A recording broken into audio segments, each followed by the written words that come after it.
The doctor's voice was barely above a whisper. "Put hidden cameras in your house. Today." He didn't elaborate. He didn't need to. His eyes carried the weight of something he couldn't say aloud, not with my niece sitting on the examination table between us. 2 years old, fragile, trusting. I nodded slowly, pretending calm, while inside my chest something cracked open. That night, I placed the cameras myself. One in the living room, one in the kitchen, one in the nursery. Small, silent eyes that would see what mine could not. The next day, I watched the recordings, and the world I thought I knew collapsed in silence. It started subtle, background noises, shadows shifting, then frames that made my throat tighten. My sister-in-law, smiling, warm, always so eager to help. She held my niece in her arms. Not gently, not like family. Her grip was hard, her voice sharp, rehearsed, as if she was playing a role she hated. Hours later, another man entered the frame. Not my brother, not family, a stranger. He walked through my brother's house like it belonged to him, sat at the kitchen table, kissed her, and the baby cried in the background, ignored. Infidelity I could have dismissed as their burden, but this wasn't just betrayal of vows. This was neglect, deception wrapped in intimacy. My brother trusted her with his child. I had defended her countless times when whispers circled. Now I had evidence. Yet I couldn't bring myself to tell him. Not immediately. I needed to be certain, because the heart wants denial before it accepts death. I gathered everything, quietly.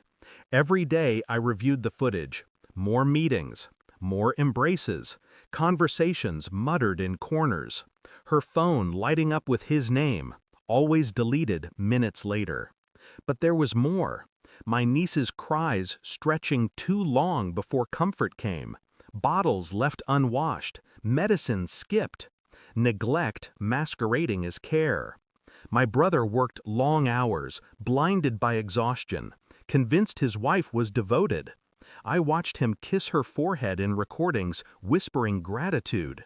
Meanwhile, her eyes drifted past him, already elsewhere. I copied the files, stored them on encrypted drives, created backups no one could erase. I followed the man, took photos, license plates, workplace details, built a profile with the patience of a soldier assembling a target map. I said nothing, not yet.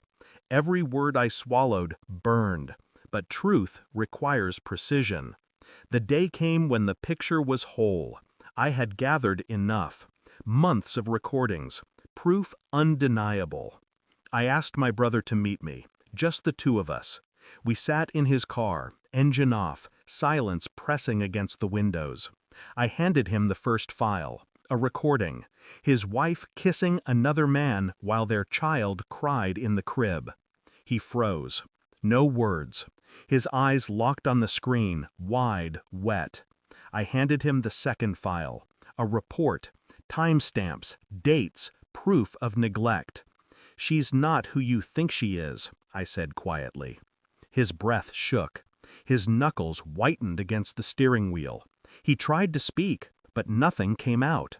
I didn't touch him, didn't console. The truth didn't need comfort. It needed air, and now it had it.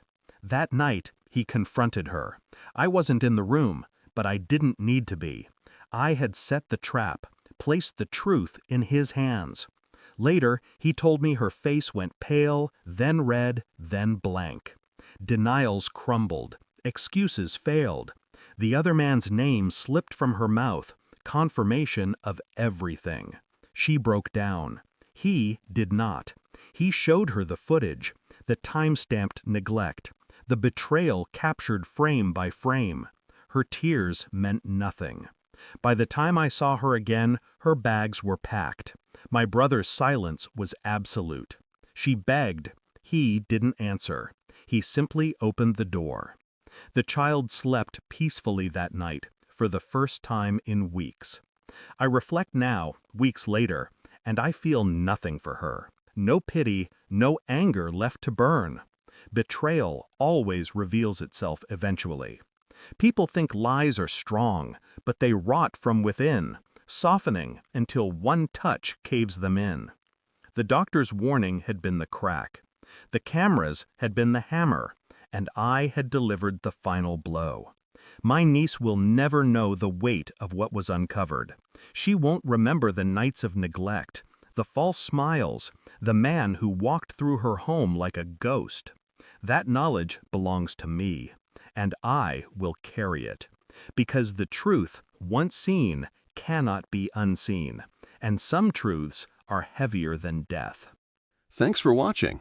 Don't forget to like, share, and comment. Subscribe now to Cheating Stories Insight World for more amazing stories.